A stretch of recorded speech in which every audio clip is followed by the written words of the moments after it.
अब तो ये किस्सा ज़ुबान ज़द आम है।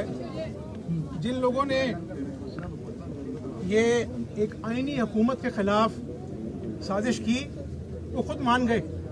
और मैं ये भी कहता चलूँ, मैं कानून का तालिब इल्म हूँ। जब वोट कास्ट ही नहीं हुआ तो आप कैसे आइन की जो रूह है, जो स्पिरिट है, उसकी तशरीह आप कैसे गलत कर सकते हैं? ये तो आइन की तशरीह नहीं है। आपने आइन को दोबारा अपने हाथों से लिखा है सिर्फ अपने अज़ाइम के लिए कि अगर किसी की शक्ल आपको अच्छी नहीं लगती, कोई जमात आपको अच्छी लगती, किसी से आपको बहुत प्यार है, जिसको आप कहते हैं very good to see you mister Imran Khan, तो कौम नहीं भूलेगी ये बातें।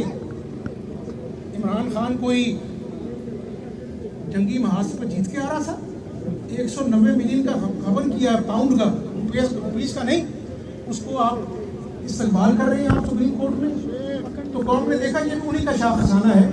इंशाअल्लाह सच सामने आता है और मुझे कोई दुख नहीं है, कौम गवाह है।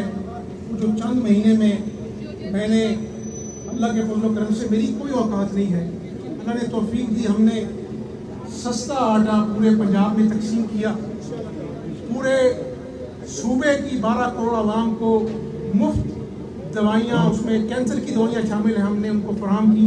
और हम एक बहुत शानदार मंसूबा, जो आज बिजली के बिल जो हैं वो IMF की वजह से हमें महंगे करने पड़ते हैं, लोगों के घरों में क़यामत ढाते हैं हर महीने, हमने 100 यूनिट वाले जो घरेलू सार्फिन थे उनके लिए मुफ्त बिजली का हमने अपना जो है वो मंसूबा लेके आए थे।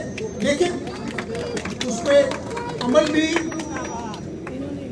भी इन्हीं कानून के रखवालों ने रोक दिया।